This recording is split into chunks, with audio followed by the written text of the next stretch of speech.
Okay, showing what we did, warts and all. Remember that the solution for the denominator equal to 0 was x equals negative 0.7.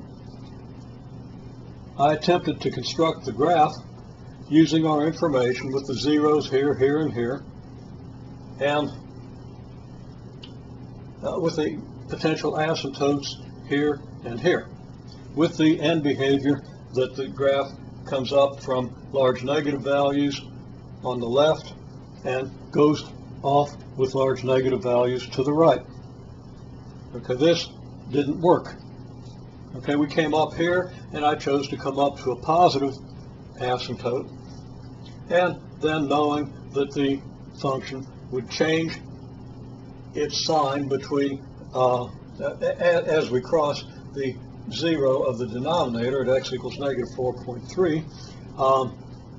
I brought the graph down to here, came up through here and through the 0 here and the y-intercept here, as it must. If the 0's here and the y-intercept is here with no asymptote in between, the graph has to go through here and here, which means it goes up on this side and down at this asymptote. Okay, up here, down here. Now again, it changes sign at x equals 0.7 when I was under the illusion that 0.7 was indeed an asymptote.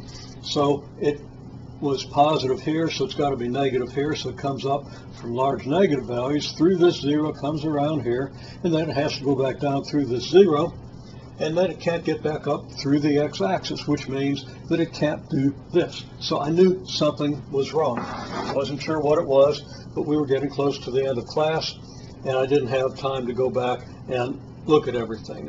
Once I looked at our original solution of the denominator being equal to 0, I saw the problem, which is, again, as you know, that x should have been negative 0.7. Now I'm going to suggest that you pause the video at this point, and I'm going to clear this graph off and we're going to reconstruct it. But I suggest you pause the video and construct the graph using the information we've been able to gain up to this point. You should have a corrected graph that looks like this, with your asymptotes here and here at x equals negative 4.3 and negative 0.7, a 0 at negative 3, a 0 at x equals 1, a 0 at x equals 5, and a y-intercept 0, 5. Now your task is to start down here, construct a graph that goes through the x-axis only at these 3 points, goes through the y-axis at this point, and of course only at that point, since this is a function and you can't go through the y-axis at 2 points, and has asymptotes at x equals negative 4.3 and x equals negative 0.7. Approximate values, negative 4.3 and 0.7. You should pause and attempt to do that. Okay? Now, I'm going to do that. We've got to start down here. We can't go through the x-axis on this side of x equals negative 4.3, which means that the value of the function has to remain negative. So the function is going to probably come up something like this, turn around, go back down. Now, for reasons that we'll talk about, that you should understand if you've been through everything that we've talked about, the graph is going to change signs between here and here. Reason for that is that the denominator, x squared plus 5x minus 3, changes signs at its zeros. And you should understand why that's true. Just think of the graph of the parabola you get if you graphed just the denominator. Now that parabola doesn't have a lot to do with the graph. There's no similarity between this graph and the graph of that parabola, but still the graph of that parabola, among other things, tells you where this is positive and where it's negative. And you find that it's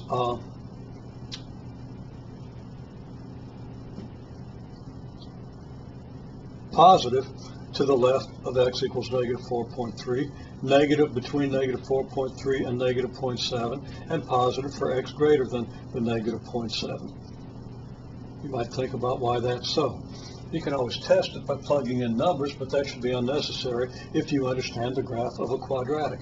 And if you could make that graph, you can see where it's positive, where it's negative. In any case, we know that this is going to change its sign at x equals negative 4.3. The numerator can't change its sign except as it goes through 0, so that the asymptote has to switch to this side of the vertical line, x approximately equal to negative 4.3. So it's got to come down from here. That's got to come down from here. It's got to go through this, and it's got to be asymptotic to this vertical line without going back through the origin. The only way that can happen is it comes down here, goes through here, and then continues down asymptotic to this vertical line. Now again, the denominator is going to change sign at this point. The numerator doesn't change sign in the neighborhood of this point. So we're going to go back up on this side. We're going to have a positive value of the function, and it's going to come down through here. It's going to come through the y-axis here. It's going to come on down and go through the x-axis here, back up through the x-axis, and then it's going to move off toward positive infinity as this one moves toward negative infinity.